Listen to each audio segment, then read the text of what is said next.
founding members of the board, and my name is Julie McCarthy, and legislative aide to Senator Chase. On behalf of Senator Chase, I present the following statement. It is with gratitude for your attention to this important issue that I come to you today. Last year, a number of my constituents expressed concerns about the Dominion coal ash pond closures procedures in Chesterfield County, which I represent. Since that time, I have met with various constituents, environmental advocacy groups, DEQ, and union, including multiple tours of the Chesterfield coal power facility, even a flyover of the facility, in order to better understand all sides of the issue. I appreciate this opportunity to comment on the draft EPDS permit. As a representative of citizens of Chesterfield community and Colonial Heights in the Virginia Senate, I believe the draft permit has the potential to impact my constituency, as well as resources that are important to all Virginians, including the James River and New Memphis Brook.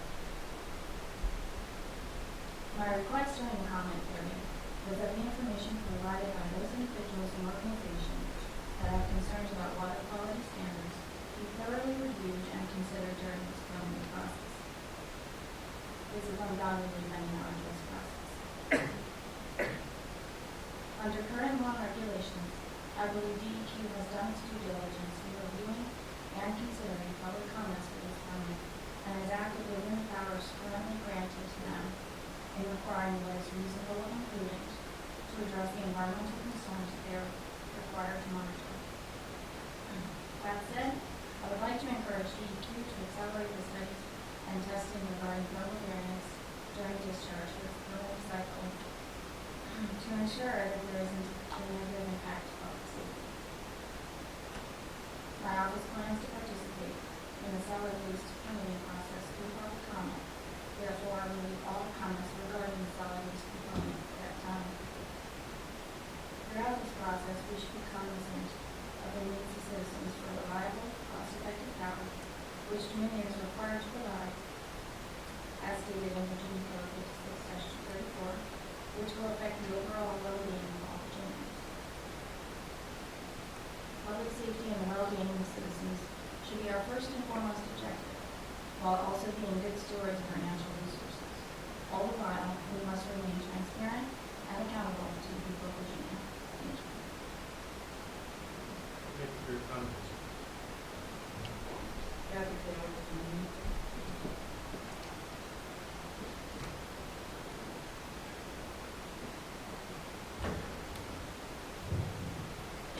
Mr. Chairman, members of the board, good morning, and thank you for the opportunity to provide comments to you today. I am the Senior Environmental and Sustainability Advisor for Dominion. My name is Kathy Taylor. Since Chesterfield Power Station began operations in 1944, it has been an important part of our generation fleet.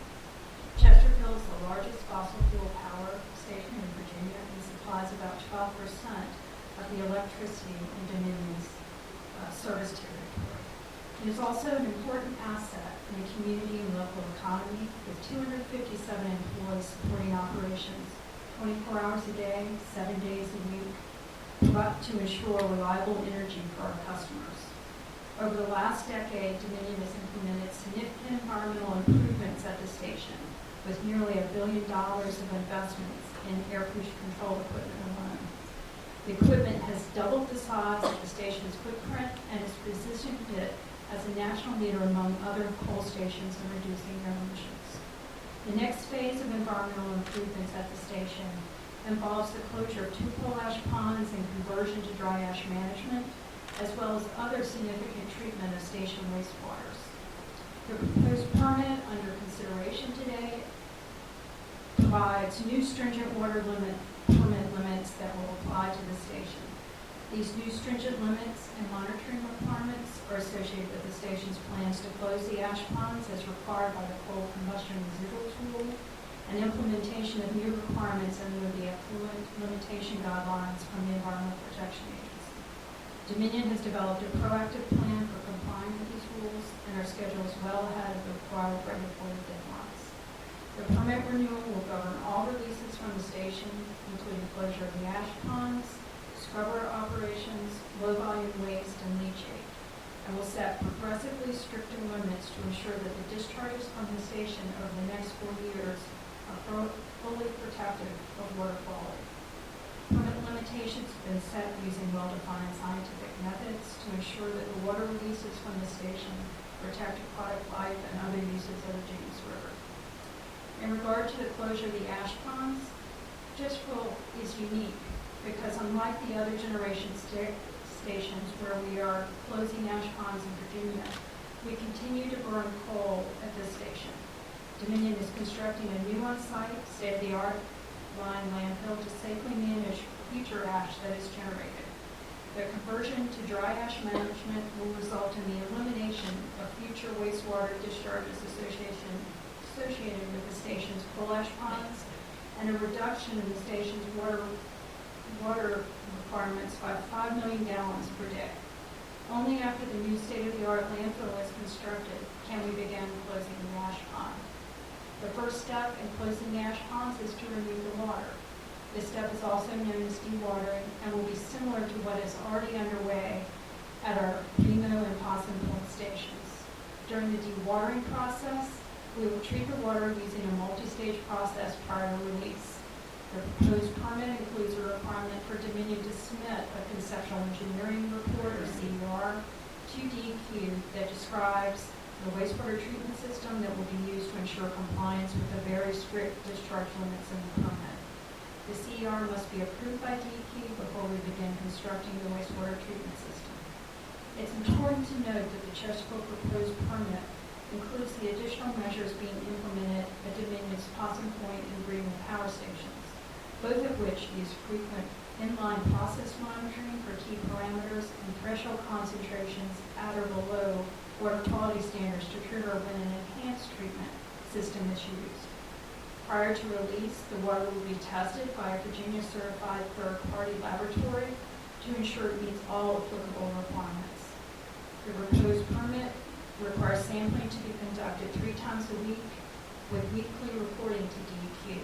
Dominion will post these results weekly on our website as well. We're committed to doing this right. We live here too, and want our neighbors and our community to know what we're doing, when we're doing it, and why. We expect the water releases as part of the ash pond closures will begin in the fall of 2017, once the conversion to dry ash management is complete and the on-site dry ash landfill is operational. The details of the closure plan, groundwater monitoring, and other post-closure requirements will be addressed by separate solid waste permits.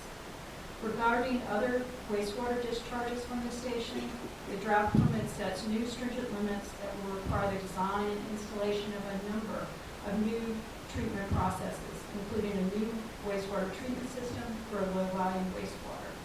The draft permit also includes thermal limits and conditions that ensure aquatic life in the James is fully protected.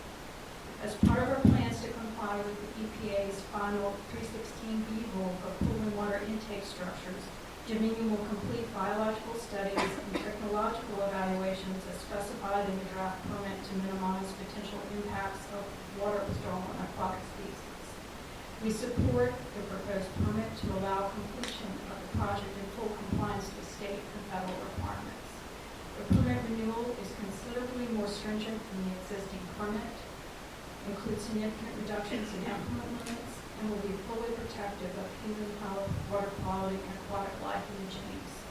Thank you for the opportunity to provide comments today. Thank you. Speakers are perfectly fine during the public comment period. You'll recall you're limited to up to 3 minutes on your cooling. There's cooling for all time and also fixing under memory information. That information is not. Good morning, Mr. Chairman, members of the board. My name is Thomas Pacquiao. I'm a PhD chemical engineer, not a lawyer. I'm a resident in Senator Jason's District 11. I have special technical interest in the properties and transport of micro and small parking. I'm also a state certified stormwater inspector. Although that one license technically has expired. I spoke at the June 27th hearing, presenting the data that hands across the lake collected in Farragut. One of the things a chemical engineer likes to do is to get a feel for whether or not there's a problem by looking at the balance of what water goes in to the area around the dust cap, what water comes out. The samples we took, you all raised some very good questions about that. I'll be glad to answer those questions again if you ask me. The data was presented to the DEQ on July 6th in 27 pages of documentation, including some pictures. After that submission, I received no questions from DEQ. The intent of the sampling is primarily not to determine if there's any illegalities involved, but whether or not there's a problem.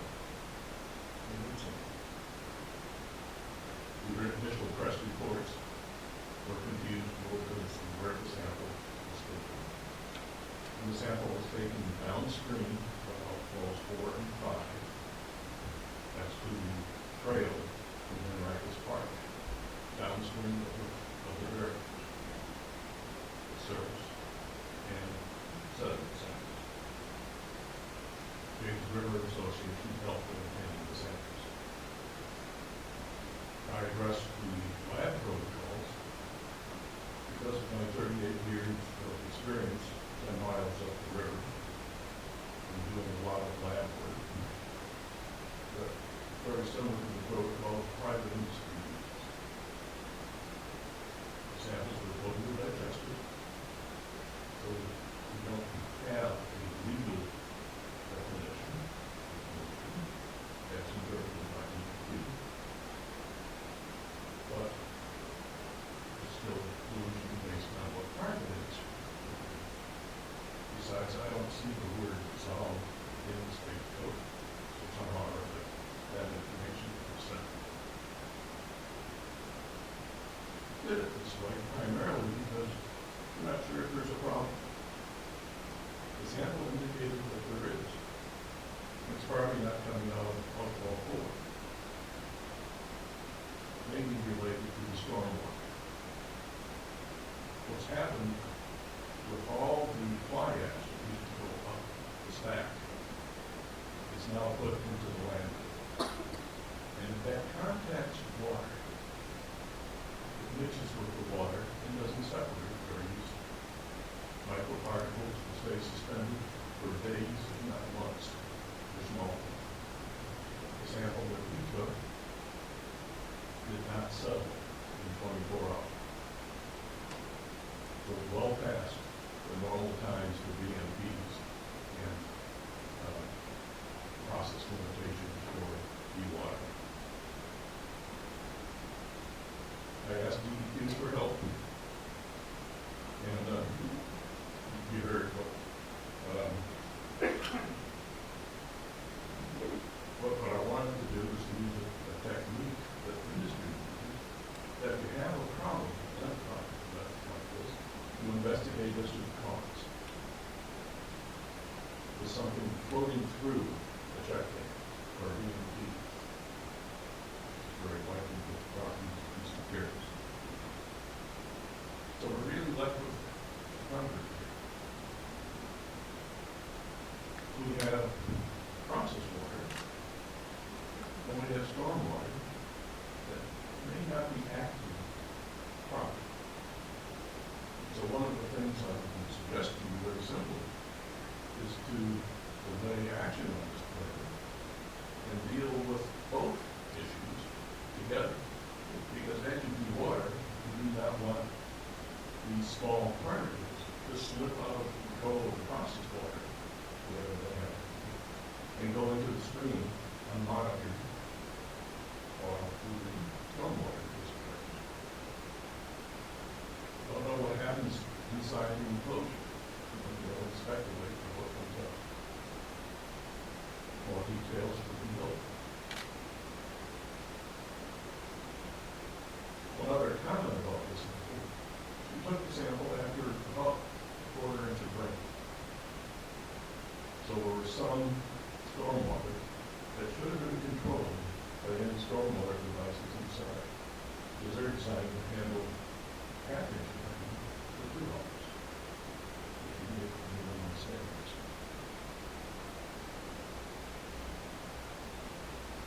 I really like Mr. Williams' quote in yesterday's Observer. We'll make sure that every drop of water that goes into the river is proactive, even if we apply it. I would agree with that totally. We added the word health to that statement. Human health. Because one of the things that's happened, I graduated over 50 years ago, back when medical expenses kept pace with cost of living. And it kept that way in my graduation 7 years. With the 1972 rule for the EPA went to the risk-based assessments. And it has diverged ever since 1972. And the medical expenses are a whole minute apart at 5 minutes. That's it. Well, I'll just close then. Thank you for your time. Be glad to answer any more specific questions if you have them. And ask you to consider stormwater and processed water with flood 2 ways pollution covered. Thank you. Appreciate your comments.